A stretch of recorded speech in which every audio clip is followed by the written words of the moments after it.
Louis Armstrong, Satchmo, Pops. His name is synonymous with the very invention of jazz. His brilliant trumpet playing and his iconic gravelly voice broadcast a message of pure joy to a global audience for over half a century. He was an entertainer, a cultural ambassador, and one of the most beloved figures of the 20th century. Hidden from the glare of the spotlight were two children, a son and a daughter, each the focus of a deep, lifelong, yet vastly different, paternal commitment. Today, we're delving deep into the remarkable and poignant lives of Clarence Hatfield Armstrong, Louis' adopted, disabled son, and Sharon Preston Folta, his secret biological daughter. Their stories, one of public responsibility and the other of private love, reveal more about the true character of Louis Armstrong than any sold-out concert or hit record. Number 2, Clarence Hatfield Armstrong, born on August 8, 1915. His mother was Flora Miles, a teenage cousin of Louis Armstrong. The identity of his biological father is a point of historical discrepancy, with Louis recalling a man named Copper-Cent John Hatfield, while Louis's sister remembered him as Joseph Hatfield.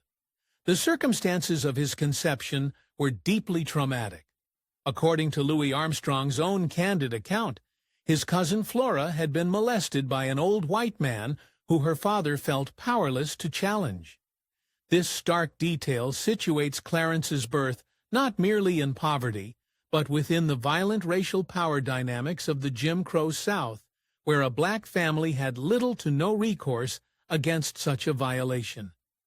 Flora's early death, which Louis attributed to the shock of a major hurricane and a lack of adequate medical care, left the infant's future in peril. In a final prescient act, Flora renamed her child from Clarence Hatfield to Clarence Armstrong. This was a profound act of faith and a strategic appeal. She was binding her son to the one person in her family she believed could and would protect him. Her determined young cousin, Louis Armstrong, himself just a teenager, answered that plea with an extraordinary and lifelong commitment. When he first saw the infant Clarence, he wrote that the sight washed all the gloom out of me. At only 14 years old, Louis, who had grown up largely without a father, after his own, was abandoned by his father, took a grueling job hauling coal to support both Flora and the baby. This experience was later immortalized in his 1925 recording, Coal Cart Blues, embedding this private sacrifice into his public art. He made a conscious choice to be the reliable, responsible father he never had. After Flora's death, this commitment was formalized. In 1918, at the age of 17 and newly married to his first wife, Daisy Parker, Louis officially adopted the 3-year-old Clarence. This act solidified a vow that would last for 56 years. A tragic accident in Clarence's early childhood irrevocably altered the course of his life. At around age 3, while living with Louis and Daisy, Clarence wandered out onto a wet back porch, slipped and fell, landing on his head. The consequences were devastating. Doctors diagnosed him with permanent brain damage, leaving him with a lifelong developmental disability. In the terminology of the era, they described him as mentally impaired or feeble-minded, stating that his cognitive development would always be about 4 years behind that of an average child. This diagnosis fundamentally changed Louis's role. He was now the lifelong guardian for a person with special needs. He tried enrolling Clarence in various schools, but the diagnosis was always the same. Realizing a traditional path was impossible, Louis shifted his approach to one of dedicated care and management. He focused on teaching Clarence courtesy, respect, and common sense, and enough reading and writing to navigate the world. As Louis Armstrong's star ascended, Clarence's presence became a quiet but constant factor in his personal life, and a litmus test for his wives. It was his second marriage to the ambitious pianist and bandleader Lillian "Lil" Hardin that brought the issue to a head. Lil Hardin was instrumental in shaping Louis's solo career, pushing him to shed his country roots for a more polished image. From her perspective, Clarence, a disabled child from the back-of-town life Louis was trying to transcend, was an unwelcome reminder of the past. The tension was immense. Lil was impatient with Clarence and openly resented his presence. She even went so far as to claim he was never legally adopted. A slight Louis never forgave. The conflict became so severe that Louis moved Clarence to the apartment of his next partner's mother to ensure his son's happiness. By choosing Clarence's well-being over Lil's wishes, Louis made a powerful statement. His personal integrity and his promise were non-negotiable. In stark contrast, Louis's subsequent wives, Alphys Smith, and especially his fourth and final wife, Lucille Wilson, embraced Clarence's family.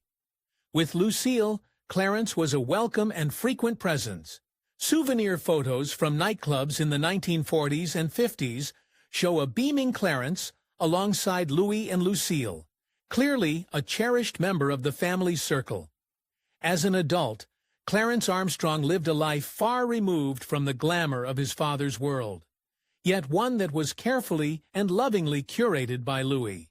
To ensure his son had stability, companionship, and dignity, Louis orchestrated a unique solution, and arranged marriage of convenience. He set Clarence up in a house on Fenton Avenue in the Bronx, under the care of a woman named Evelyn Allen, known to the neighborhood as Miss Lillian. This was a compassionate and sophisticated response to a difficult problem. As a constantly touring musician, Louis could not provide daily care. This arrangement created a private, family-like structure that gave Clarence a home and a wife, while providing Evelyn with a respectable role in financial security. Invaluable insight into this period comes from the detailed reminiscences of Tom Cosentino, who grew up as a neighbor. He recalled that the local children initially feared and taunted Clarence, but after learning he was the son of the famous Louis Armstrong, their fear turned to friendship. Through Cosentino's eyes, Clarence emerges as a gentle soul, a little boy in a grown man's body. His greatest passion was baseball, and he was a devoted fan of the New York Mets. He would excitedly discuss imaginary trades with his young friends. He became a beloved figure in the community, a mascot and lookout during their street ball games. He was also a devout Catholic who regularly attended Mass. These memories reveal a life of simple routines and innocent joys, all made possible by the protective world his father had built for him. The Armstrong lineage continued with Clarence's family, though with some ambiguity. It's been reported that Clarence and Evelyn, Miss Lillian Allen, had a son, Leon Sonny Armstrong. However, other accounts state Evelyn already had a son named Sonny, who took the Armstrong name. Ultimately, the biological truth was less important than Louis Armstrong's unequivocal acceptance of him as family. The most powerful evidence of this is that Louis gifted a trumpet engraved with his own name to Sonny, whom auction records identify as the son of his adopted son.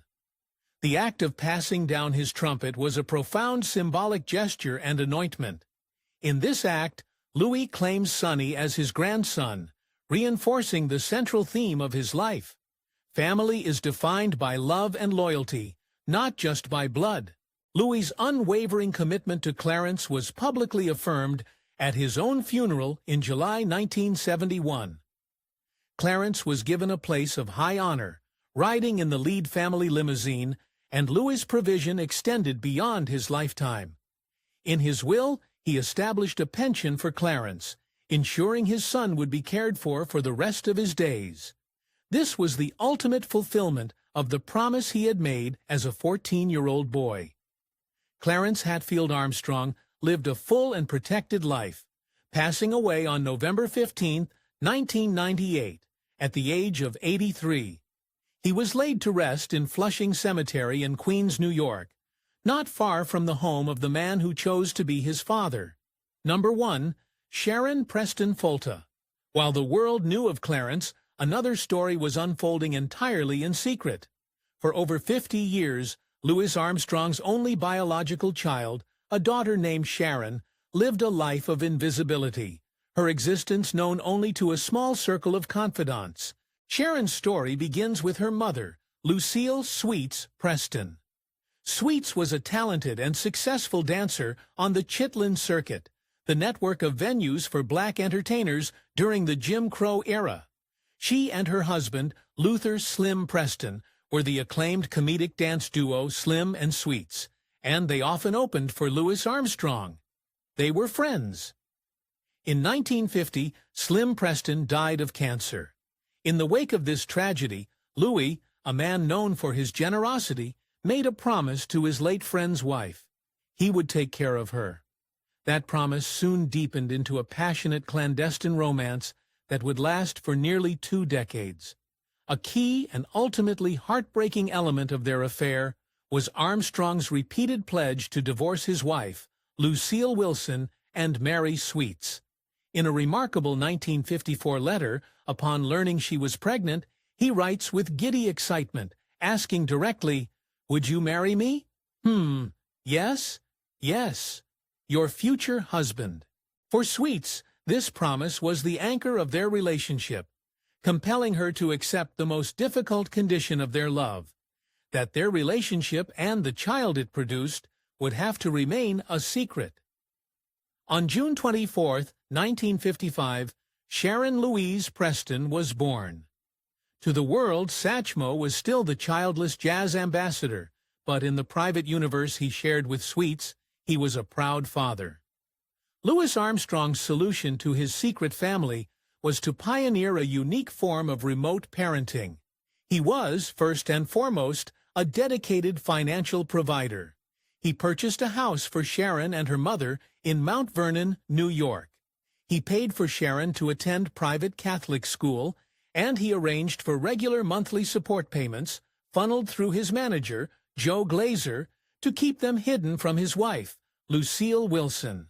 With his physical presence a rarity, his fatherhood was primarily expressed through letters and, remarkably, audio tapes. He was a prolific letter writer, and his correspondence with Sweets was filled with both passionate declarations of love and consistent, affectionate inquiries about Sharon.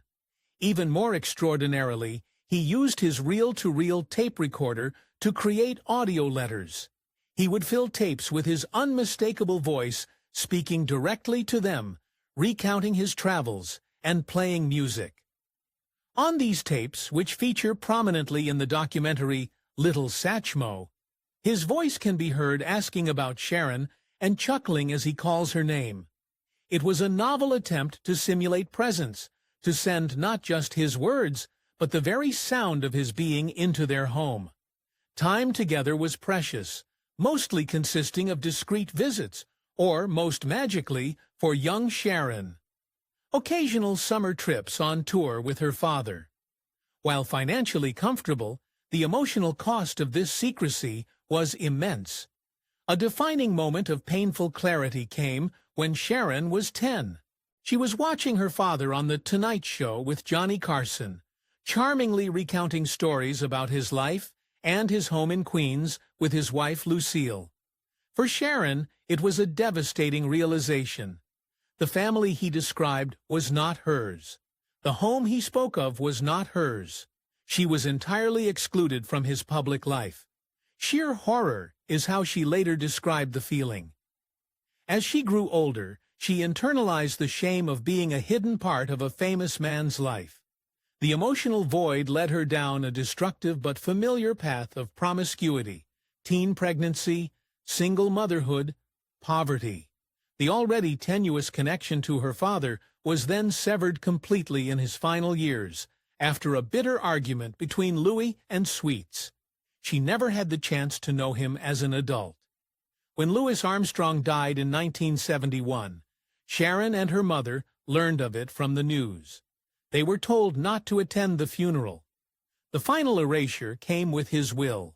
Despite the promises in his letters, there was no provision for Sharon.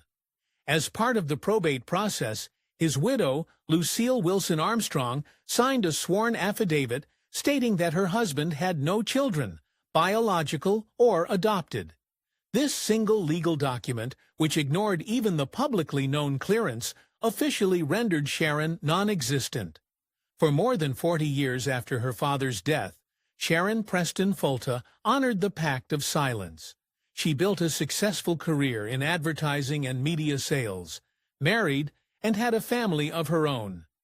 But the catalyst for change came with the birth of her own grandchildren and the discovery of that legal affidavit. She felt a profound need to establish a legacy of truth. In 2012, at the age of 57, she self-published her memoir, Little Satchmo Living in the Shadow of My Father, Louis Daniel Armstrong. I am not bitter, she wrote. I am not angry. I am not a gold digger. Her goal was to finally give voice to her own history and to speak for the millions of other children who have grown up in the shadow of an absent father. A decade later, her story reached a global audience with the award-winning 2022 documentary, Little Satchmo. The film masterfully weaves together Sharon's narration with the letters, photos, and, most powerfully, the audio tapes her father sent her. The film allows Louis Armstrong's own voice to serve as a key narrator, posthumously confirming the story he kept hidden his entire life. The documentary won a Southeast Emmy Award in 2023, a powerful public validation of a truth held in secret for so long. Today, Sharon Preston Fulta is a public advocate, using her unique life experience to lead courageous conversations about inclusion, diversity, and equity in the arts. She has transformed a personal struggle for recognition into a public mission to ensure other marginalized voices are heard.